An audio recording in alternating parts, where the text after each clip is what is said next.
तार जिसका चुंबकीय द्विध्रुव आघूर्ण m तथा लंबाई l है। सही है, केवल अभी यहीं तक पढ़ना है, आगे की बात तब करेंगे। क्वेश्चन में है चुंबकीय द्विध्रुव आघूर्ण m, इसको पढ़ने से पहले आप चले जाएं वैद्युत द्विध्रुव आघूर्ण पर। किस पर? अरे सही है, वहां से आपको ज्यादा हेल्प होगी। नेगेटिव चार्ज होता था, ये पॉजिटिव चार्ज होता था, यहाँ की दूरी हम 2l क्या मानते थे, लेकिन मैंने आपको बार बार कहा है हमने केवल कैलकुलेशन की सुविधा के लिए रखी है। जब चुंबक वाला केस आता है, डिट्टो चित्र में बना रहा हूं, ये होता है आपके पास, एक होगा साउथ पोल, एक होगा नॉर्थ, और इनके बीच की जो दूरी है वो l देखिए, क्या देखिए, यानी कि जिसको हम 2l कह रहे हैं उसको क्या कह रहे हैं, l, ताकि आपको अच्छे समझे। यहाँ का फॉर्मूला जब आप पढ़ते हैं P इक्वल्स टू, यानी कि जिसको हम विद्युत द्विध्रुव क्या कहते हैं, आघूर्ण, P इक्वल्स टू क्या होता है बेटा, Q into 2l, होता है कि नहीं होता? इसका मतलब Q माने आवेश और 2l यानी कि उनके बीच की दूरी, डिस्टेंस यानी दूरी। यहाँ पे इसको बोला जाता है चुंबकीय लंबाई। क्या बोला जाता है? चुंबकीय लंबाई। सही है। और यहाँ पे जो हमारे ध्रुव है, इन ध्रुवों की जो स्ट्रेंथ है जिसको हम Q कह रहे हैं, उसको हम एक ही नाम देते हैं M। क्या देते हैं? M। क्लियर है जी? तो जहाँ 2l आना वहाँ l आएगा, और जहाँ पे Q आना वहाँ पे क्या आएगा, M। और इसको नाम दिया जाता है कैपिटल M, चुंबकीय द्विध्रुव आघूर्ण बराबर क्या हो जाएगा, यही फॉर्मूला लगाओ, M इंटू, अब 2l आना था तो यहाँ पे क्या आएगा, L। इक्वेशन नंबर फर्स्ट, ये पहला केस है। ठीक है, अब ये एक तार था, इसको हमने अर्धवृत्त बना दिया, कह रहा है को r त्रिज्या के अर्धवृत्त में मोड़ा जाए। किसमें मोड़ा जाता है? r त्रिज्या। अब देखो अर्धवृत्त बनाया, ऐसे बनेगा अर्धवृत्त, सही है। जब अर्धवृत्त बनेगा बेटा तो एक पोल यहाँ बनेगा इस जगह पे, और एक पोल कहाँ बनेगा, इस जगह पे, नॉर्थ पोल मान। अरे सही है। तो इनके बीच की दूरी कितनी हो गई, देखो r यहाँ होती है, r यहाँ होती है, तो स्मॉल r दिया है तो स्मॉल ही लिख लें, इसको आप स्मॉल करें, इसको भी क्या करें, स्मॉल। व्यास होता है ना, त्रिज्या तो पता है आपको, ये होती है त्रिज्या, यहाँ पे तक है ना, ये त्रिज्या है, तो इसका मतलब ये r यानी 2r हो गया। अब लंबाई कितनी हो चुकी है, 2r।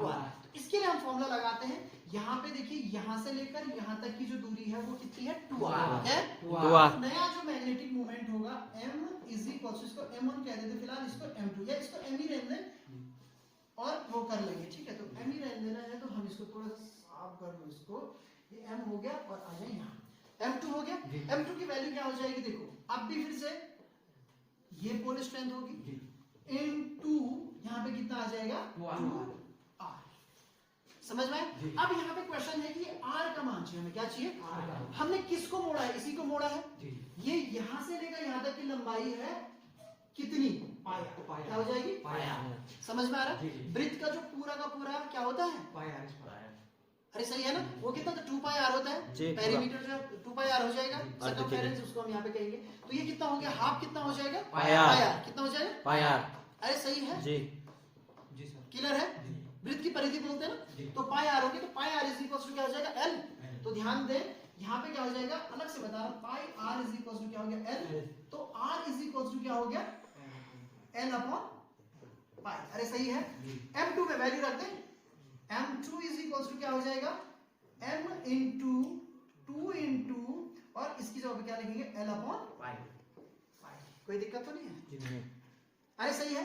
अब थोड़ा सा देखिए, इस फॉर्मूले को थोड़ा सा एडजस्ट करते हैं, ये वैल्यू अलग थी, एडजस्ट कैसे करना है यहाँ देखिए, इसको क्या मैं ऐसा लिख सकता हूँ, 2 इंटू m l और अपॉन पाई लिख सकता हूँ। अरे हाँ ना, अब देखो ml का मान कितना है, m है, कितना है, आ रहा है समझ? तो फाइनली हम लिखेंगे इसको, m2 का मान लिखेंगे, m2 इज इक्वल टू हो जाएगा 2 इंटू, यहाँ पे मैंने m यूज कर लिया और अपॉन में क्या पाई। तो कौन सा आंसर सही रहेगा, चौथा। आगे समझे? तो बिल्कुल सही है इस तरीके से। तो देख लेते हैं एक बार हमने सही किया है नहीं किया है, और फिर देखिए। तो इस आंसर को सही मानते हैं, ये वाला ऑप्शन सही है जी, करेक्ट आंसर। ये कभी कभी बहुविकल्पीय में आएगा, कभी कभी एक नंबर में क्वेश्चन आएगा। क्वेश्चन क्या है, अच्छे से पढ़ो। किसी चालक में 3.2 एम्पियर की धारा प्रवाहित हो रही है, प्रति सेकंड प्रवाहित इलेक्ट्रॉनों की संख्या ज्ञात कीजिए। सही है बेटा? ऐसे क्वेश्चन में सबसे पहले आपको ये चलना कि गिवन क्या है, दिया क्या है, क्या दिया क्या है। हमारे पास धारा दी है I इज इक्वल्स टू 3.2 और एम्पियर। और कुछ नहीं दिया है, आई दिया हुआ है और हमें निकालनी है इलेक्ट्रॉनों की संख्या, यानी कि कहीं ना कहीं n की बात हो रही है। किसकी बात हो रही है? n की। तो जब ऐसा क्वेश्चन आ जाए तो आपका दिमाग जाना चाहिए कि आई है, n है, इलेक्ट्रॉनों की संख्या, कोई ऐसा रिलेशन होता है या नहीं होता है? तो हमारे दिमाग में आना चाहिए। मैं आपको बिल्कुल जीरो से बताता हूँ। पहले तो होता है Q अपॉन T, ये बेसिक फॉर्मूला है। अरे है ना, आवेश प्रभाव की दर हो गई, आवेश बटे समय। अब देखो Q का मान क्या होता है किसी भी चालक में, वो होता है N इंटू T। अरे है ना, अपॉन क्या हो गया? T, N upon T। बिल्कुल बढ़िया हो गया। N इसमें है, E हमें ऑलरेडी पता रहता है, इलेक्ट्रॉन का क्या होता है? आवेश। और T क्या है? समय है। अब देखिए यहाँ पे मजेदार बात, प्रति सेकंड। क्या? मैंने 1 सेकंड की बात हो रही, टाइम भी दिया हुआ 1 सेकंड में। किसमें? 1 सेकंड। अब यहाँ पे चेंज हो सकता है, प्रति 2 सेकंड में पूछ सकते हैं, प्रति 3 सेकंड में पूछ सकते हैं, 1 मिनट में पूछ सकते हैं, कुछ भी टाइम का वैल्यू भी होगा। तो यहाँ पे हमें एक और चीज गिवन हो गई, t equals to 1 second, right? तो एक ही चीज तो क्वेश्चन मार्क रही हो जाएगा जी। तो हम सीधे i की जगह पे पहले फॉर्मूला लिख लेते हैं। i n e अपॉन क्या हो गया बेटा? t हो गया। i की जगह पे मैं रखूंगा 3.2 is equals to n into 1.6 into 10 to the power minus 19. This is the value of charge on one electron. Yes? और ये क्या हो गया? 1 हो गया। क्लियर है? Now solve करें। n is equals to 3.2 upon 1.6, अरे है ना, into 10 to the power minus 19। अच्छे से सॉल्व करें। ये देखो इसने जानबूझ के दिया है, ऐसे आते बोर्ड के क्वेश्चन। 2 टाइम कितना टाइम? 2 टाइम। और ये ऊपर चलेगा 10 to the power 19, क्या हो जाएगा? 19। तो 2 into 10 to the power 19 है, कोई ऐसा यहाँ पे? यस, ये वाला है फर्स्ट वाला। तो ये हमारा क्या हो जाएगा? आंसर। चेक करें इसको। तो सबसे पहले इसको हटा देते हैं, इसको फिट करते हैं और ये हमारा आंसर है, बिल्कुल करेक्ट हो गया जी। ठीक है। 1000 वॉट बल्ब को, मतलब 220 वोल्ट का वो वोल्टेज लेता है और 1000 वॉट की उसमें क्या है? क्षमता है। अरे समझ में आ रहा है? वॉट में दिया है, वॉट का मतलब क्या होगा? शक्ति का। बल्ब को अब हम उसको कितने वोल्ट पे लगा रहे हैं? 110 वोल्ट। कितने पे लगा रहे हैं? 110 वोल्ट। स्रोत से जोड़ा जाता है। बल्ब के द्वारा खपत की गई शक्ति है दोबारा, इसके लिए वॉट पूछ रहा है। क्या पूछ रहा है? वॉट पूछ रहा है। इसको 2 मेथड से आप लोग कर सकते हैं। या तो पहले वाले से, जो पहला दिया हुआ है आपके पास, इस डाटा से आप आर फाइंड कर लें। क्या फाइंड कर लें? इजीली हो जाएगा। अरे है ना। और या कंपेयर मेथड कर लें, इस वाले को। बात एक ही हुई। एक बार आप सॉल्व करें, उसके बाद करें। तो हमें रिलेशन पता होना चाहिए। P इज इक्वल्स टू होता है V स्क्वायर अपॉन R। पता है आपको ये चीज? आया ना जी। P है शक्ति, V स्क्वायर वोल्टेज और R क्या है? रेजिस्टेंस। अरे सही है। ये पहला केस होगा। मान लीजिए इसमें मैं P1 कह देता हूँ। क्या कह देता हूँ? P1। क्या कह देता हूँ? P1। 2 तरीके से हम इसको सॉल्व करेंगे। और दूसरे केस में क्या हो जाएगा बेटा? P2 हो जाएगा। अरे सही है। ये है V1 और ये रहेगा V2 और अपॉन R। मैंने इस केस में भी R लिखा है, इस केस में भी R लिखा। आप एग्री है मेरे साथ या नहीं? जी है जी। आप समझो, बल्ब तो वही है ना, उसका रेजिस्टेंस पहले भी वही होगा, बाद में भी वही होगा। लेकिन ये स्रोत पे डिपेंड कर रहा है ना। ये पहले वोल्टेज 220 वोल्ट है, बाद में कितना हो रहा है?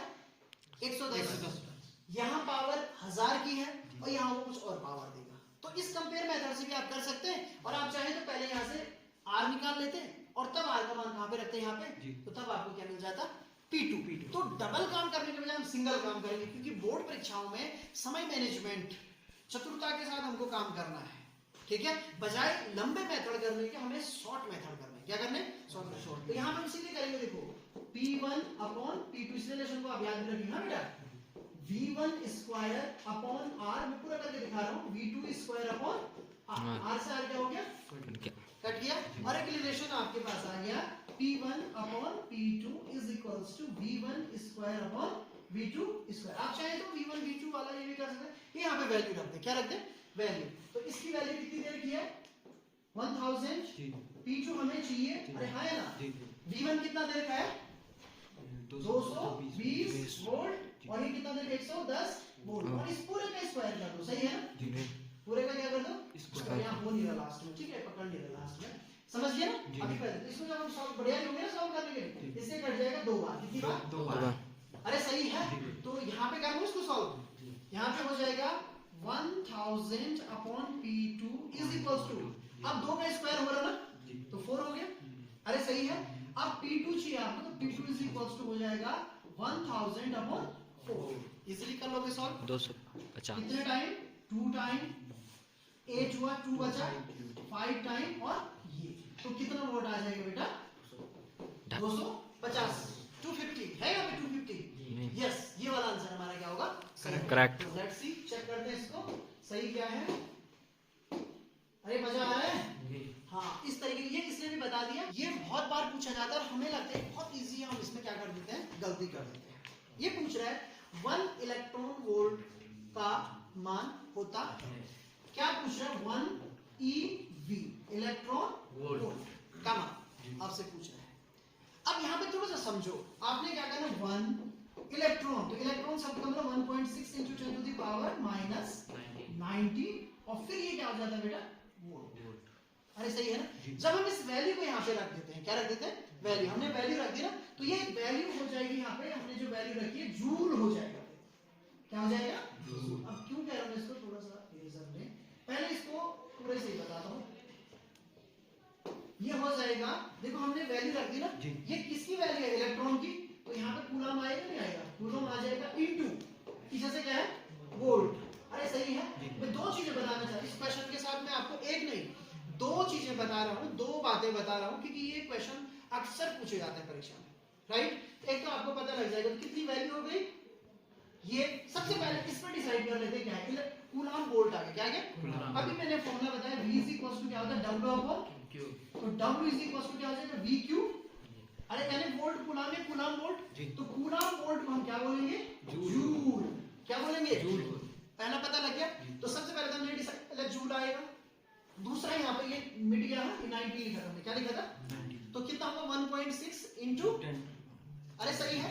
ये वाला आंसर आपका क्या होगा? सही होगा। समझ में? कभी कभी क्वेश्चन पूछता है कि इलेक्ट्रॉन वोल्ट किसका मात्रक है। क्या पूछता है? इलेक्ट्रॉन वोल्ट किसका मात्रक? अब आप बता पाएंगे जी किसका है? ऊर्जा।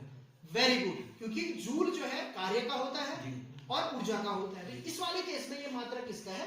ऊर्जा। किसका है? ऊर्जा। समझ में आ रहा है? तो इसलिए मैंने क्वेश्चन एक्सप्लेन कर दिया, इसके पूछे जाने की पूरी संभावना है और अक्सर पूछा जाता है। ये वैल्यू भी पूछी जाती है, कुछ नहीं करना, इलेक्ट्रॉन की जो वैल्यू है ना, इलेक्ट्रॉन का जो मान है वो रख देना है। मैंने बिल्कुल आपको उससे बता दिया पूरा। यहाँ पे आपने 19 कूलम रखा, इनटू क्या किया? वोल्ट किया। इसको बोलते हैं जूल और एक किसका मात्रक है? ऊर्जा का। तो दो क्वेश्चन आपके क्या होंगे? Clear, right. चलिए देख लेते हैं।